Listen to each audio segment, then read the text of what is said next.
Just because he was rejected for a loan by all the banks, this black man came up with a crazy idea. If he could buy that office building that housed 7 banks, those banks would become his tenants. At that point, who would dare to easily reject his loan applications? He took decisive action, coming to the building every night to estimate the occupancy rate by counting the number of lit windows. Combining this with other information gathered on site, he accurately calculated the building's annual rental income and actual profit, finally arriving at his own valuation. Then he found a capable real estate developer named George and laid out his acquisition plan in full. George was stunned upon hearing it. That was the most expensive building in Los Angeles, and the owner was white. In the 1950s America, white people generally looked down on black people, and trying to acquire their property in their territory was simply impossible.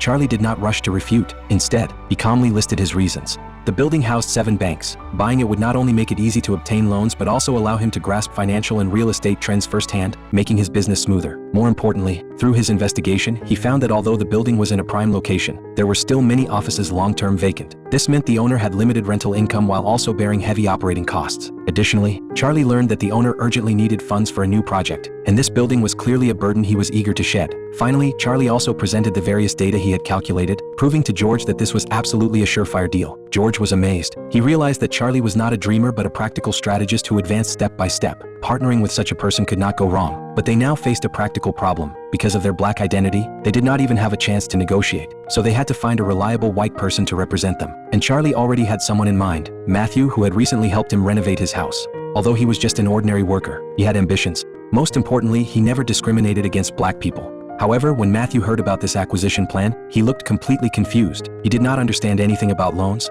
nor did he know how to buy a bank. Charlie patiently explained they were not buying the banks, but the building where the banks were located. He also offered Matthew 10% of the shares and promised to teach him all the necessary knowledge. All they needed was for him to represent them. From the next day on, Charlie and George began to comprehensively train Matthew. They taught him financial knowledge, negotiation skills, and business models. They guided him on how to package himself, from playing golf to dining etiquette, leaving no detail overlooked. 3 months later, Matthew did not let them down. Although he could not fully understand some complex financial knowledge, he had an amazing memory and memorized everything he did not understand. Combined with his talent in golf, no one could tell he had once been a renovation worker. They crafted a flawless identity for him, a young oil tycoon from Texas who had inherited a large fortune. When contacting the building owner, Matthew won his attention with a beautiful opening shot in golf, smoothly securing the negotiation opportunity. Although Matthew was unsure inside, Charlie had already calculated all the data in advance and made him memorize it. At the negotiation table, no matter how the owner raised the price, Matthew always responded fluently, quoting data precise to the decimal point, even making the financial experts beside the owner feel inferior. Ultimately,